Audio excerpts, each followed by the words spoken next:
Novel मुहब्बत से खुदा तक का सफ़र, तहरीर महविश सिद्दीक, किस्त नंबर 16। हाँ, खाने में ढेर सारा प्यार, ये नूरी आंटी बिना हद करती हैं। नूरी आंटी की बात के बारे में सोचते हुए जैनी की हालत याद करके उसके चेहरे पर गहरी मुस्कुराहट ने अपनी जगह बना ली। उसकी बेयर कट शेव और खूबसूरत नाबी लब ज़ेरे लब बड़बड़ाते हुए धीरे से मुस्कुरा दिए थे। उफ़ अल्लाह, घर में जॉगिंग कौन पागल करता है भला। जावेद जो भी जॉगिंग करके वापस अपने कमरे में गया था, लेकिन वहाँ अपने मोबाइल को कमरे में ना पाकर वापस तेज़ कदमों से भागते हुए दाखिली दरवाजे से बाहर लॉन में जाने लगा था कि निस्वानी वजूद से इसकी ज़ोर आवर टक्कर होगी, जो अपनी धुन में मगन मेन गेट से अंदर दाखिल हो रही थी। अचानक किसी के मजबूत सीने से बुरी तरह टकराकर अभी वो मुंह के बल नीचे गिरने ही वाली थी कि मुकाबल ने अपने मजबूत कसरती बाजुओं से सहारा देकर इसे ज़मीन बोझ होने से फ़ौरन बचा लिया था। जावियार अपने सामने पुलिस यूनिफॉर्म में मलबूस इंस्पेक्टर मारिया को अपने घर में देखकर बुरी तरह चौंक गया था। अभी भी वो हैरान और परेशान निगाहों से इसे ही ख्वाबीदा कैफियत में देख रहा था, जो अपनी कैप सीधी करके अपने सर पर वापस रखती और इसे ट्रैक सूट में देखकर तनक लहजे में गोया हुई थी। इसके चेहरे पर जावियार को देखते हुए फ़ौरन शनासाई की रमक उभर आई थी। अरे मारिया अपी, आप आ गई। जावियार जो अभी इसे कुछ कहने के लिए अपने लब वाह करने ही लगा था कि शमसा इसकी साइड से गुजरकर तकरीबन भागते हुए आकर मारिया से मिलने लगी थी, क्योंकि इसने अभी थोड़ी देर आने से पहले शमसा को अपने यहाँ आने का फ़ोन पर बता दिया था। यहाँ क्यों खड़ी हैं, अंदर आइए ना प्लीज़। शमसा ने अपने भाई को एक साइड पर होने का इशारा करते हुए मारिया को बाकायदा अंदर आने का कहा, क्योंकि जावियार दरवाजे के बीचों बीच खड़ा अभी भी इसे गैर यकीन अंदाज में ही देखे जा रहा था। अख्तर अंकल घर पर ही है ना, ऑफिस तो नहीं चले गए। इंस्पेक्टर मारिया ने अपने साथ साथ चलती शमसा से सरसरी अंदाज में पूछा, जिस पर शमसा ने नफ़ी में सर हिला दिया और इसे लिए ड्राइंग रूम में आ गई। आप यहाँ बैठे, मैं डैड और मॉम को बुला कर लाती हूँ। शमसा ने मारिया को सोफ़े पर बिठाया और ख़ुद वहाँ से चली गई।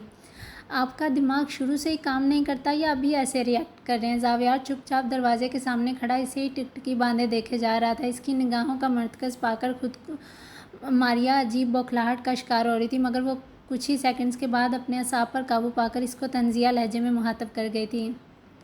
इसकी बात पर वो एक पल के लिए तो हैरान रह गया, मगर फिर नफ़ी में सर झटक कर खुजल अंदाज में सर के बालों पर हाथ फेरता बेसाख्ता कहका लगाकर हंस दिया। मारिया को इसके साइको अंदाज पर तप चढ़ रही थी, जो इंसल्ट करने पर भी कहका लगाकर हंसे जा रहा था। इसे इसकी निगाहों से अजीब सी कुफ़त हो रही थी, जो इसकी सुर्ख होती नाक से वाज़िया नज़र आ रही थी। अरे मारिया बेटी आई हैं, वेलकम बेटे। अख्तर साहब ने खुशदिली से आकर मारिया के सर पर प्यार दिया। सोनिया बेगम ने भी मुस्कुराते हुए खुलूस दिल से इसे खुशामदीद कहते हुए अपने साथ लगाकर प्यार किया था। Thanks aunty. मारिया ने सोनिया बेगम से मुसाफा करके इनकी मोहब्बतों का दिल से शुक्रिया अदा किया था। बाकी सबकी औलादों से प्यार जताना आता है इन्हें, बस मुझे ही माफ़ नहीं करना। डैड ने जावियार अख्तर साहब का मारिया से प्यार देखकर एक पल के लिए खुद को बड़बड़ाने से रोक नहीं पाया था, और अब वो आगे बढ़ते हुए बिल्कुल मारिया के मुकाबल सोफ़े पर मुतमईन अंदाज में विराजमान हो चुका था। मारिया ने नोटिस तो किया, मगर फिर इसे अक्सर नज़रअंदाज करते हुए अंकल आंटी की तरफ मुतवज्जा हो गई। एक्चुअली अंकल आंटी, ये इनविटेशन कार्ड देने आई थी। मेरा प्रमोशन नेक्स्ट लेवल पर हुआ, तो इस खुशी में बाबा ने मेरे लिए एक छोटी सी पार्टी रखी है। मारिया के चेहरे पर बात करते हुए अलूही सी चमक थी। बाबा का स्पेशली ऑर्डर था कि मेरे फ्रेंड के घर जाकर पर्सनली इनविटेशन कार्ड देना, इसलिए मैंने सोचा स्टेशन जाने से पहले कार्ड देती जाऊं, क्योंकि शाम को तो मामा का ऑर्डर होता है, टाइम से घर आना है। जावियार उसकी धीमी मुस्कुराहट में कहीं खोकर ही रह गया था। माफ़ी चाहती हूँ इतनी सुबह सुबह आप सबको डिस्टर्ब किया। मारिया शाइस्तगी से भरपूर लहजे में गुफ्तगू कर रही थी। जावियार इसके नरम और शीरीन अंदाज पर इसे हैरत भरी निगाहों से देख रहा था। बेख्तियार इसे इसका कल वाला झगड़ालू रूप याद आ गया, जब वो सड़क पर खड़ी लड़कों की डंडे से धुलाई कर रही थी। अब इसको पूरी तरह बरक्स रूप में देखकर इसके होंठों पर गहरी मुस्कुराहट छा गई, जिस पर इसने काबू पाने की भी कोशिश नहीं की थी। बेटा नाश्ता तो करते जाओ, आपने तो कुछ भी नहीं लिया। सोनिया बेगम ने इसे फ़ौरन उठते देखा तो प्यार से नाश्ते का पूछने लगी, मगर उसने वक्त की कमी का बहाना करके टाल दिया। आई एम सॉरी आंटी, फिर किसी दिन। अभी मुझे एक ज़रूरी केस के सिलसिले में फ़ौरन पुलिस स्टेशन पहुंचना है। आप लोग पार्टी में ज़रूर आइएगा और शमसा को भी अपने साथ लाइएगा। मारिया सबसे मिलकर बाहर आ गई थी। शमसा इसके साथ साथ चलती इसे गेट तक छोड़ने आई थी कि अचानक इन्हें अपने पीछे जावियार की आवाज़ सुनाई दी, जो इनके पीछे पीछे ही राहदारी में चल रहा था। मिस मारिया, आपने बाकी सबको तो फर्दन फर्दन कहा है, इसका मतलब आपकी पार्टी में मेरे लिए नो एंट्री का बोर्ड है। जावियार की जताती मुस्कुराती आवाज़ सुनकर वो दोनों इसकी तरफ मुतवज्जा हुई थी। मारिया इसको फ़ौरन कुछ सख्त सुनाना चाहती थी, मगर शमसा का लिहाज करते हुए आराम से गुफ्तगू करने लगी, वरना इसके तासरात से इसके अंदर से तपे होने का वाज़िया सबूत मिल रहा था। आप इनविटेशन कार्ड पहले जाकर पढ़ लें मिस्टर, उस पर अख्तर साहब विद फैमिली लिखा है। अगर आप भी इनकी फैमिली का हिस्सा हैं तो जाहिर सी बात है आप भी इनवाइटेड ही हैं। और रही बात उनको फ़र्दन फ़र्दन कहने की, तो इन सबको मैं बहुत अच्छे से जानती हूँ, कई बार पहले मिल भी चुकी हूँ, इसलिए इन सबको ऐसे इन्वाइट करना मुझे ज़्यादा मुनासिब लगा। क्योंकि मैं आपको जानती नहीं हूँ इसलिए आपको अलग से नहीं कहा। ज़ावियार इसके तंज़िया अंदाज़ पर एक पल के लिए हैरान रह गया था, मगर फिर जल्दी से खुद पर काबू पाकर शम्सा को अज़हर संजीदा लहजे में मुखातब करने लगा। शम्सा जल्दी से रेडी हो जाओ, मैंने तुम्हें ड्रॉप करके फिर अपनी यूनिवर्सिटी भी जाना। ज़ावियार संजीदा लहजे में कहकर अपने बुझे हुए चेहरे के साथ फ़ौरन वहाँ से चला गया था। जाने क्यों इसे मारिया का यूँ इसे बुरी तरह नज़रअंदाज करना बिल्कुल भी अच्छा नहीं लगा था। हालांकि वो तो पहले भी इसको जानता था और एक दो पहले इससे मिल भी चुका था।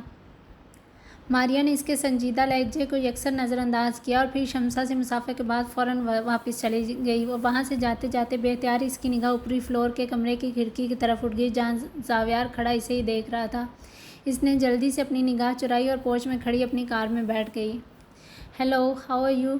हया अपनी आखिरी क्लास लेकर अभी रूम से बाहर आई थी कि अपने सामने कॉरिडोर के बीचों बीच खड़े इन लड़कों के ग्रुप को सख्त निगाहों से घूरते हुए देखने लगी, जिसमें शोभी सरे फहरिस्त था। वो इनकी किसी बात का कोई जवाब दिए बिना एक साइड से होकर वहाँ से निकलने लगी। कैसी हैं आप? शोभी ने इसे अजहद खामोश पाकर आगे बढ़ते इसका रास्ता रोक लिया, जिस पर वो इसे कहरआलूद निगाहों से देखने लगी थी। अगर जवाब देना होता तो तुम्हारे पहली बार इंग्लिश में ही हाल पूछने पर दे चुकी होती, उर्दू में दोबारा पूछने पर तो तुम्हें जवाब देने से रही। रास्ता छोड़ो, लगता है शायद तुम उस दिन का थप्पड़ भूल गए हो। हया ने सर्द लहजे में इससे बात करते हुए अपना बैग दूसरे शाने पर रखा।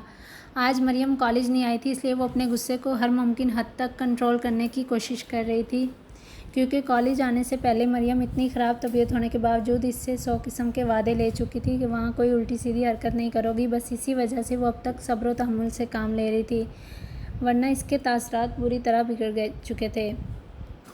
अरे यार, वो थप्पड़ कैसे भूल सकता हूँ? उसी थप्पड़ ने तो मेरी रातों की नींद उड़ाकर रख दी है, उसे मैं कैसे भूल सकता हूँ? शोभी ने एक अदा से अपने सीने पर हाथ रख के दिल फिरेब मुस्कुराहट चेहरे पर सजाकर कहते हुए हया को सरता पा देखा था। अगर उस एक थप्पड़ ने तुम्हारा दिमाग हिला कर रख दिया तो मैं बखुशी दूसरा थप्पड़ मारकर इसको ठिकाने पर भी वापस ला सकती हूँ। हया ने सभी लड़कों को घूरते हुए तंजिया अपनाया, जिस पर इन सब का बेहंगम कहका गूंज उठा। बस तुम्हारी इसी बहादुरी और जहानत ने ही तो मुझे तुम्हारी तरफ मुतवज्जा किया है, वरना आज तक मुझे भी कोई लड़की कुछ खास मुतासर नहीं कर सकी। शोभी ने डिटाई की हर हद पार करते हुए इसे प्यार लौटाती निगाहों से देखा था। हया को शदीद गुस्सा आ रहा था, मगर वो फ़िलहाल अपनी मुट्ठियाँ सख्ती से भींचे इधर उधर देखकर खुद के तने सांप को पुरसकून करने की नाकाम कोशिश कर रही थी, मगर अब इसका सारा ज़बत जवाब दे गया था। Just shut up. मेरे साथ दोबारा इस लहजे में बात की ना तो फिर देखना मैं क्या हशर करती हूँ तुम सबका। वो गुस्से से आग बगोला लग रही थी। हया अपनी अंगी शहादत उठाए से वाण के अंदाज में कहने लगी, जितने मर्जी नखरे कर लो स्वीटहार्ट, आखिर को तुमको दुल्हन तो मेरी ही बनना है ना। शोभी ने एक अदा से मुस्कुराते हुए ज़रा सा झुक कर कहा, जिस पर हया इसकी इस नाजेबा अंदाज में की गई हरकत और गुफ्तगू पर खुद के गुस्से को कंट्रोल करती फ़ौरन वहाँ से चली गई। हया, मेरी बात मानो, शोभी भाई का प्रपोज़ल एक्सेप्ट कर लो, वरना ज़बरदस्ती तो वो मनवा ही सकते हैं, इसी में ही तुम्हारी भलाई है। शोभी के एक दोस्त ने तेज़ी से जाती हुई हया को अकब से पुकारा, जिस पर वो अपनी भीगी निगाहें उठाती इसे गुस्से से देखने लगी थी। क्या बदतमीज़ी है, दफ़ा हो जाओ यहाँ से, तुम इस घटिया लड़के की हमायत मेरे सामने कर रहे हो, शर्म नहीं आती तुम्हें? हया ने इसे सख्त लहजे में टोक दिया और फिर इसने शोभी की बेजा हमायत पर करने पर इसे शर्म दिलाना चाहिए थी। मैं तुम्हारी भलाई के लिए कह रहा हूँ हया, वो तो तुम्हें खुले आम प्रपोज़ कर रहा है, कम से कम इस नीली आंखों वाले लड़के से तो बेहतर ही है जो तुमसे बंद कमरे में। हया, इसकी आधी अधूरी इस्तहज़ाइया अंदाज में की गई तंजिया बात सुनकर गैर यकीन अंदाज में अपने मुंह पर हाथ रखती रोते हुए वापस अपने क्लासरूम में चली गई थी, क्योंकि वो इस वक्त पूरा खाली था। उसके आज के तमाम पीरियड्स फ्री हो चुके थे, इसलिए वो बाहर जाकर ड्राइवर को फ़ोन करने लगी थी, मगर शोभी और इसके ग्रुप ने इसका रास्ता रोक लिया।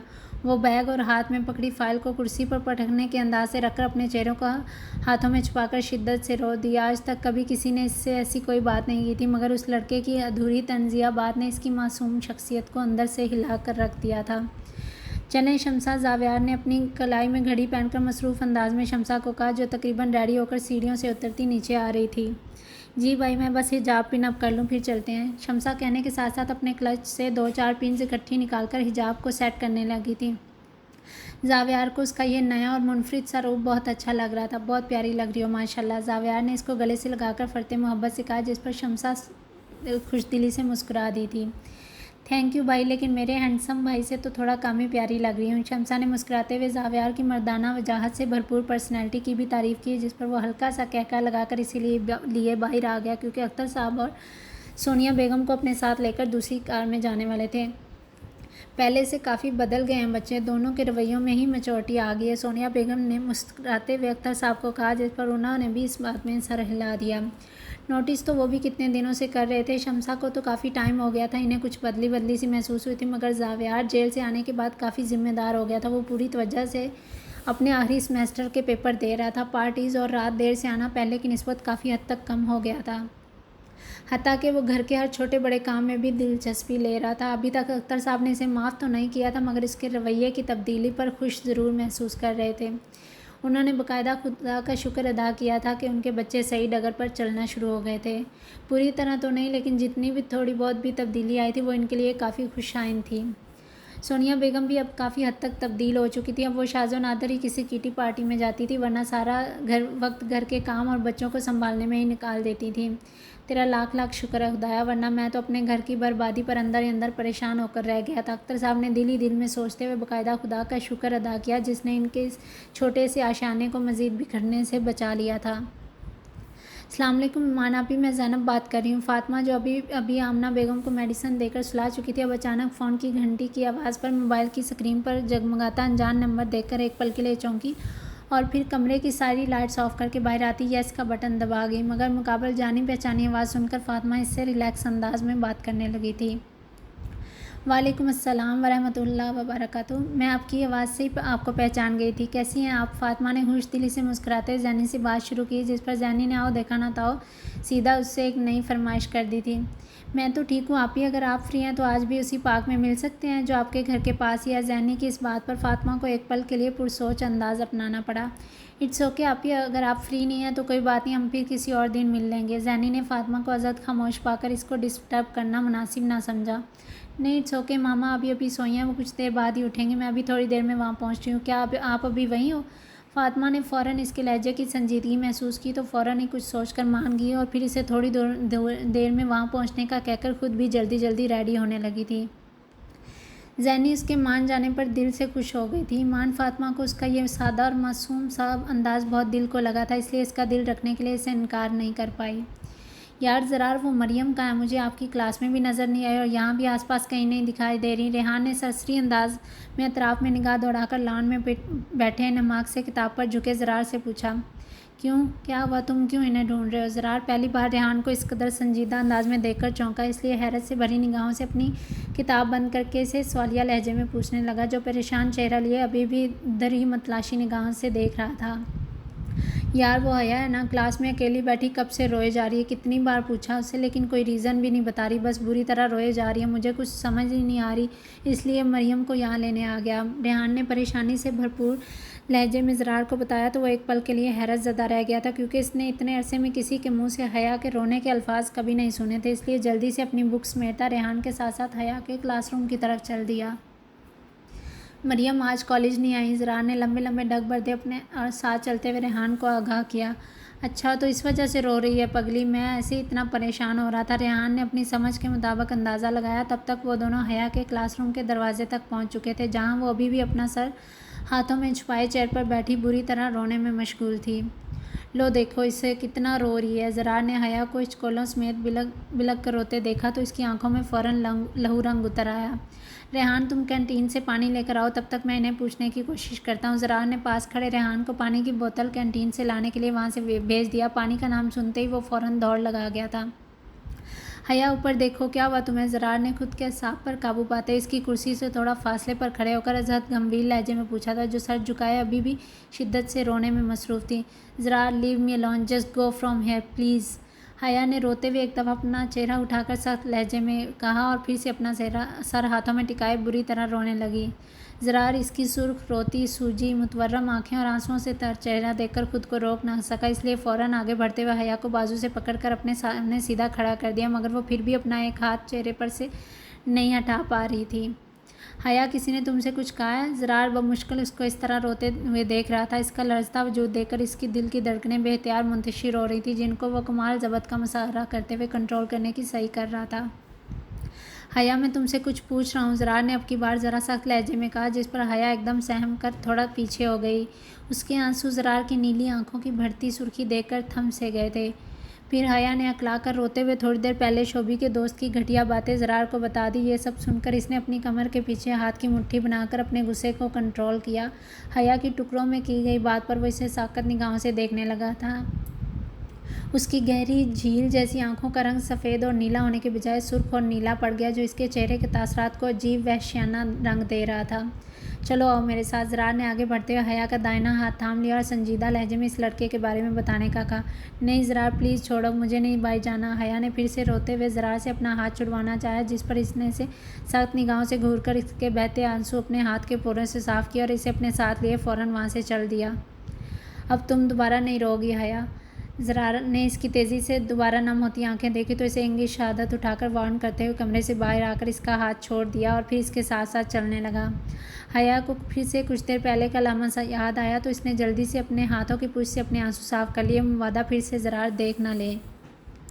यही है वो। हया की उंगली के इशारे के ताक़ुब में ज़रार ने देखा तो इसे सामने से आता ज़ियाद दिखाई दिया, जो इस वक्त हाथ में जूस की बोतल थामे इधर ही आ रहा था। इन दोनों को एक साथ देखकर ज़ियाद भी एक पल के लिए चौंक गया था। इसकी चाल फ़ौरन लड़खड़ा सी गई, क्योंकि ज़रार रोबोट अंदाज में फ़ौरन इसकी तरफ बढ़ने लगा था। ज़रार की आंखों की सख्ती और इनमें पड़ती वहशत ने ज़ियाद को अंदर ही अंदर लर्ज़ा कर रख दिया, इसलिए इसने फ़ौरन वहाँ से जाने में ही अपनी आफियत समझी। रुको तुम, मुझे तुमसे कुछ बात करनी है। ज़रार की सर्द बारोब आवाज़ पर आगे बढ़ता ज़ियाद अपने कदमों को फ़ौरन ब्रेक लगा चुका था। इधर आओ, सामने वाले रूम में चलते हैं, वहीं आराम से बात करेंगे। ज़रार ने कॉरिडोर से गुजरते हुए इसी रूम की तरफ इशारा किया जहाँ उस दिन वो और हया गलती से लॉक हो गए थे। हया भी धीमी चाल चलती इनके पीछे पीछे आ गई। यहाँ आसपास इक्का दुक्का लोग ही नज़र आ रहे थे। हाँ, ज़ियाद ने कांपते हुए लहजे से बोला, फिर नासमझ अंदाज में इसके पीछे पीछे चल दिया। इसे अपने आसपास शदीद खतरे की घंटी बजती महसूस हो रही थी, मगर अब वो कर भी क्या सकता था, इसलिए चुपचाप इसके साथ आ गया।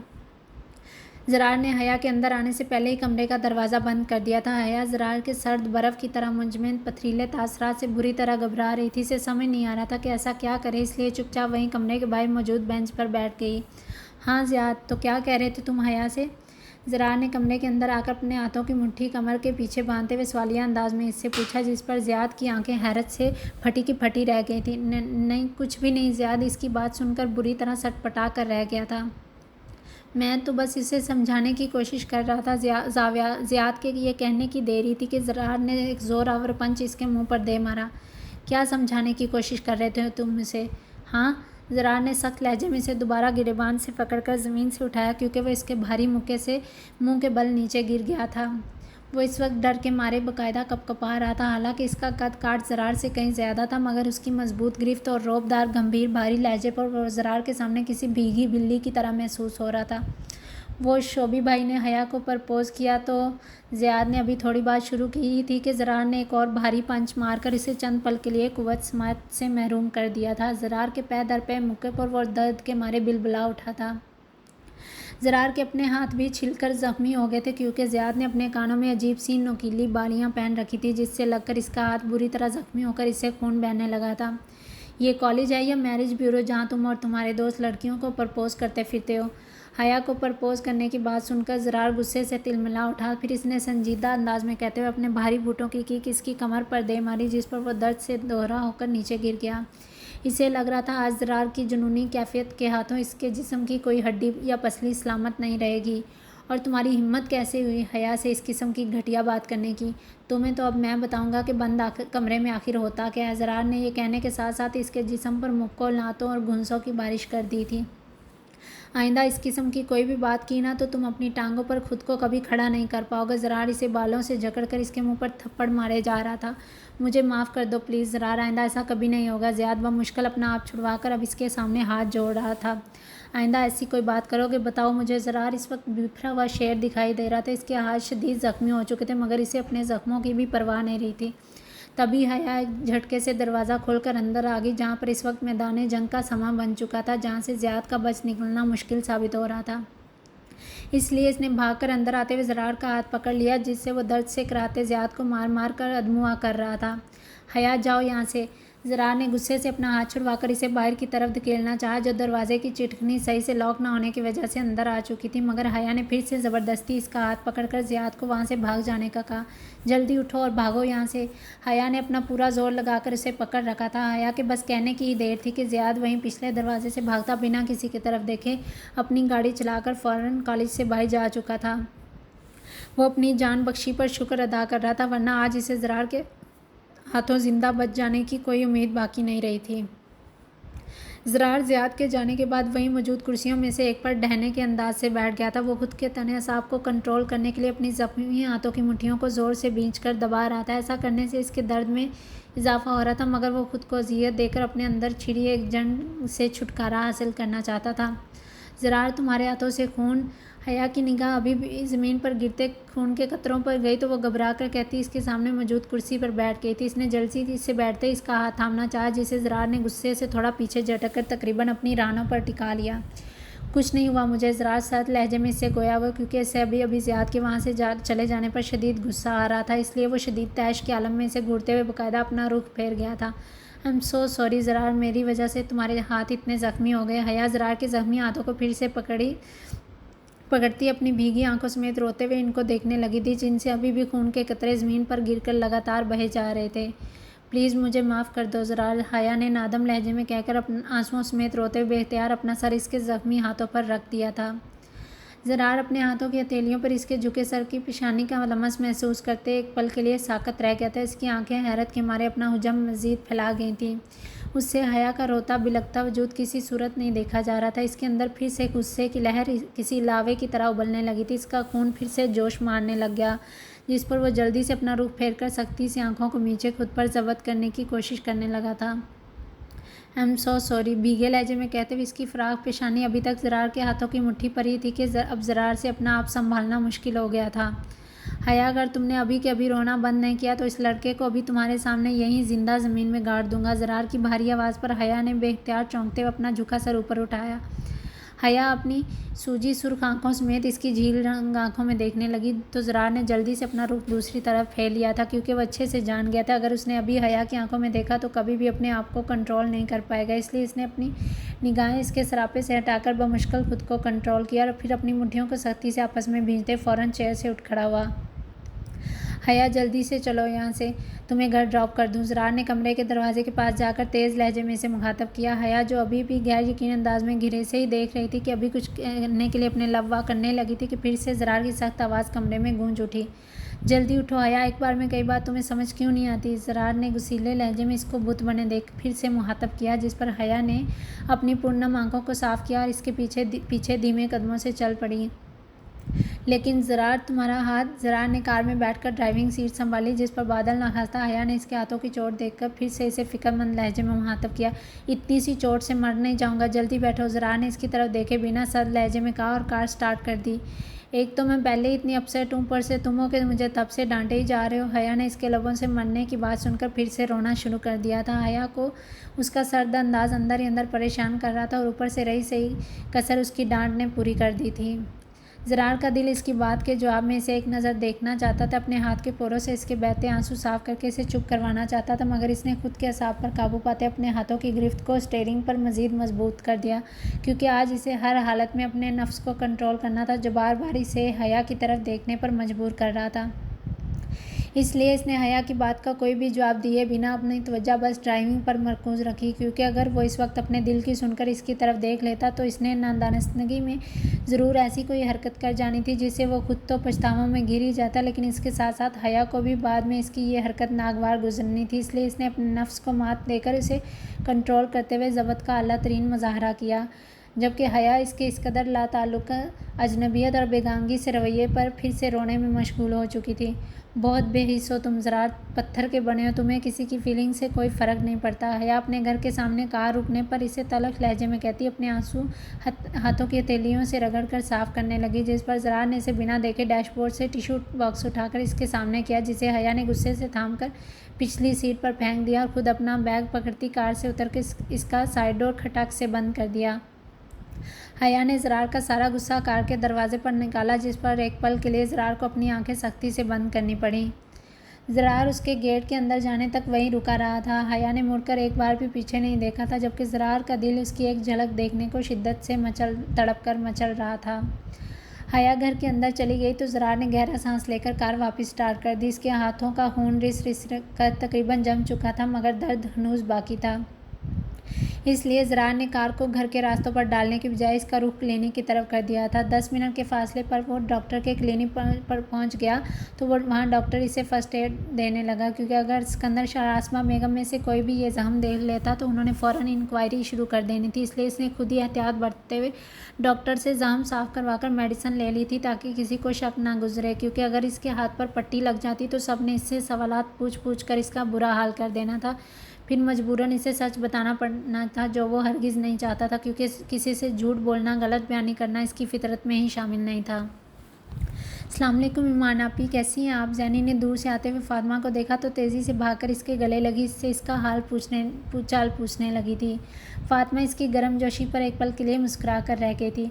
वालेकुम अस्सलाम वरहमतुल्लाह वबरकातुहू हमेशा से ही किसी के सलाम के जवाब में यही कलमात अदा करती थी। मैं बिल्कुल ठीक हूँ, आप बताएं आप कैसी हैं? फातिमा ने भी जवाबन खुश दिली से मुसाफा करते हुए कहा। वो दोनों आहिस्ता आहिस्ता वॉक करती हुई इसी कॉर्नर बेंच पर आकर बैठ गईं जहाँ वो उस दिन बैठी थी। ईमान आपी, मैं जब से आपसे मिली हूँ ना, तब से खुद को काफ़ी बेहतर महसूस कर रही हूँ। जैनी ने दिल से मुस्कुराते हुए इसे अपनी हकीकत से आगाह किया। फातिमा को उसका दिल मोह लेने वाला लगा था। फातिमा ने भी नकाब उतारकर नमाज के स्टाइल में दुपट्टा अपने सर पर लपेट लिया था, क्योंकि यहाँ किसी भी आरे गहरे की नज़र नहीं पड़ती थी। यहाँ पर थोड़ी बंजर ज़मीन होने की वजह से इस साइड पर कोई भी आता जाता नहीं था। अच्छा, माशाल्लाह, अल्लाह ताला आपको बहुत ज़्यादा खुशियों से नवाजे, आमीन। फातिमा ने इसकी खूबसूरत और इत्मीनान से भरी मुस्कुराहट देखकर सिद्क दिल से इसके लिए दुआ की तो ज़ैनब ने भी मुस्कुराते हुए बाकायदा ऊंची आवाज़ में आमीन कहा। एक्चुअली मैं घर में बोर हो रही थी तो सोचा आपसे मिल लूँ। मैंने आपको डिस्टर्ब तो नहीं किया ना? मेरा यूँ आपको इस तरह पार्क में बुलाना बुरा तो नहीं लगा? जैनी ने अब रिलैक्स अंदाज में बैठते हुए इससे थोड़ा नर्वस लहजे में पूछा। नहीं नहीं, मुझे बिल्कुल भी बुरा नहीं लगा। इनफैक्ट मुझे तो बहुत अच्छा लगा। काफ़ी देर बाद मैं किसी ऐसे इंसान से मिली हूँ जिससे मुझे बात करके दिली खुशी महसूस हो रही है। फातिमा ने मुस्कुराते हुए हलावत अमेज़ लहजा अपनाया। सच में? वो मैं जैनी खुशी के मारे चहक कर कुछ कहने लगी थी कि फातिमा ने नरम आवाज़ में टोक दिया, जिस पर वो बात करते करते फ़ौरन रुक गई। 1 मिनट ज़ैनब, अजान हो रही है। फातिमा ये कहकर चुपचाप सर झुकाया अजान सुनने लगी थी। ज़ैनब भी अब दुपट्टा सर पर लेकर खामोश हो गई थी। ज़ैनब, आपने साथ साथ अजान का जवाब क्यों नहीं दिया? फातिमा ने पूरी अजान सुनकर आखिर में दुआ पढ़ी और फिर बाद में खामोश बैठी ज़ैनब से नरम लहजे में इस्तफसार किया था। अजान का जवाब? जैनी ने सवालिया निगाहों से ईमान की तरफ देखा, क्योंकि इसने अगर कभी अजान सुनी भी थी तो बस खामोश रहकर आखिर में दुआ पढ़ लेती थी। अजान का जवाब कैसे देना इसे नहीं पता था, इसलिए फातिमा से हिचकिचाते हुए लहजे में पूछने लगी थी। हाँ जी, अजान का जवाब। हज़रत उमर फ़ारूक रज़ी अल्लाह अन्हु रवायत करते हैं कि रसूलुल्लाह सल्लल्लाहु अलैहि वसल्लम ने फरमाया, जब मौज़न कहे अल्लाह अकबर तो बस तुम भी अल्लाह अकबर कहो। जब मौज़न कहे अशहदु अल्ला इलाहा इल्लल्लाह तो तुम भी अशहदु अल्ला इलाहा इल्लल्लाह कहो। फिर जब मौज़न कहे अशहदु अन्ना मुहम्मद रसूलुल्लाह तो तुम भी अशहदु अन्ना मुहम्मद रसूलुल्लाह कहो।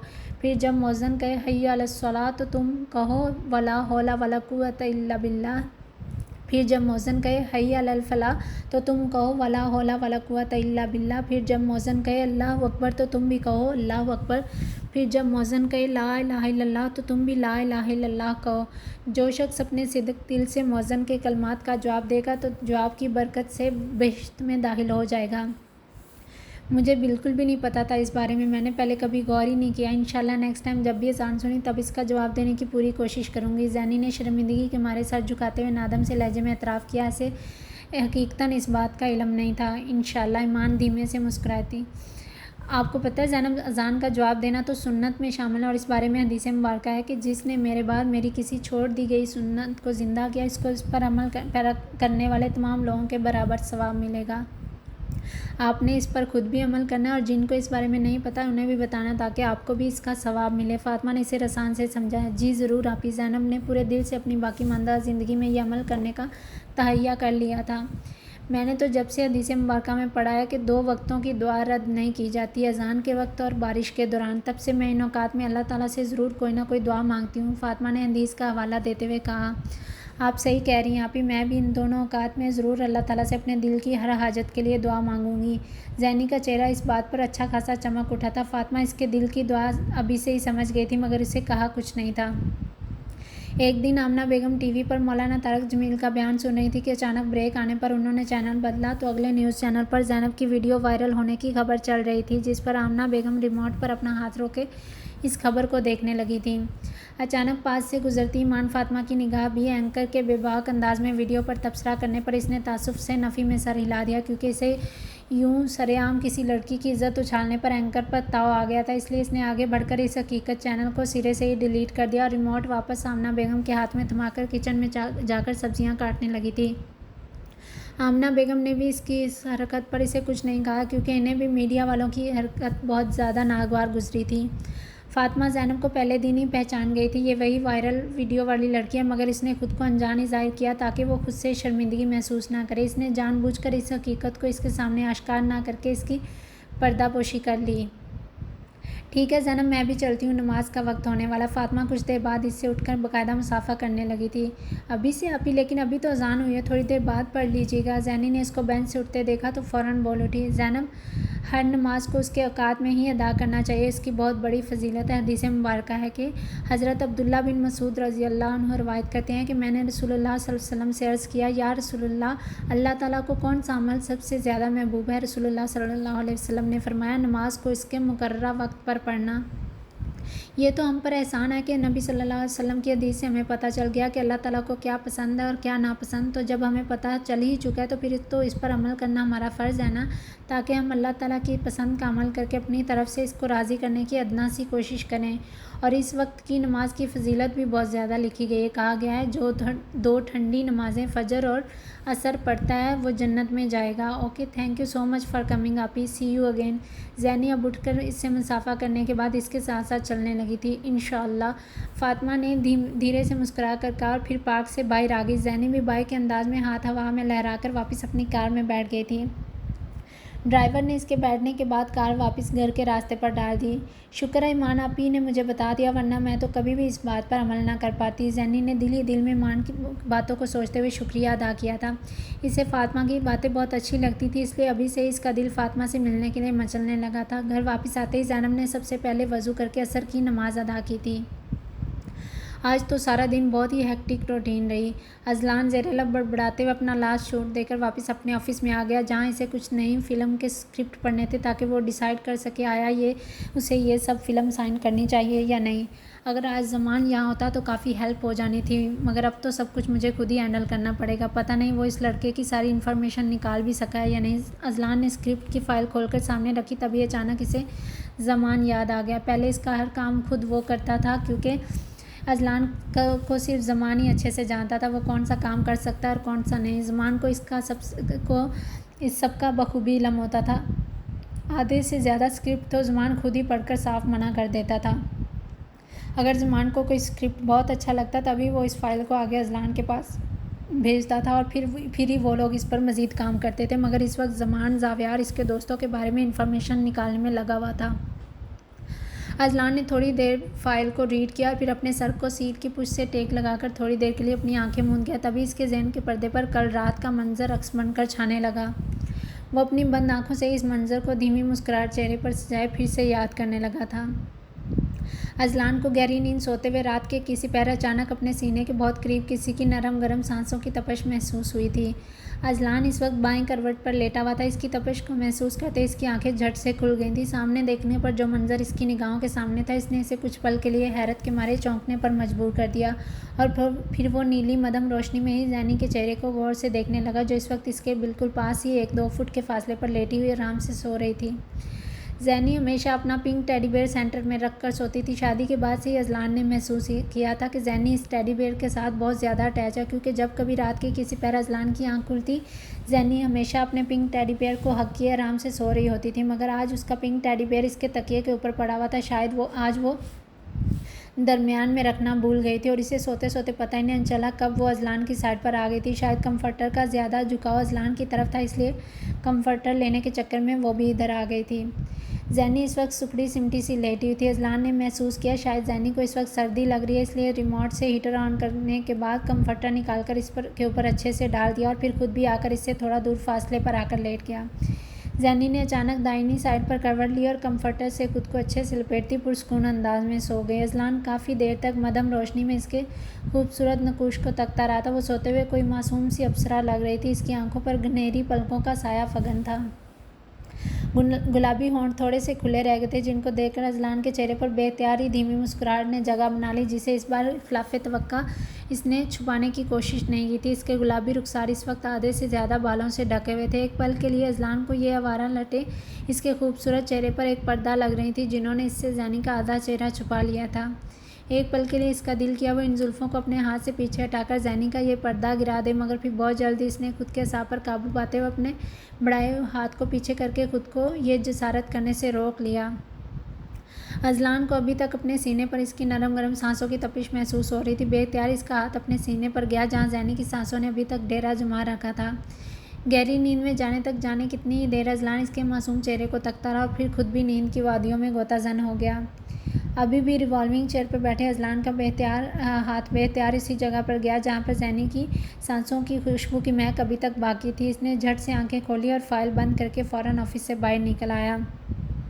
इसने अपनी रिस्ट वॉच में टाइम देखा तो इस वक्त रात के 10 बज रहे थे। इसने तेज़ स्पीड से कार पर रोड पर दौड़ाना शुरू कर दी, क्योंकि इसके तमाम शूट रात के इस पर जाकर ख़त्म हुए थे। इसके जहन के पर्दे पर अभी भी जैनी का मासूम सरापा बार बार अक्स बनकर लहरा रहा था। जैनी के बारे में सोचते हुए इसके होंठों पर पहली बार गहरी मुस्कुराहट छा गई थी।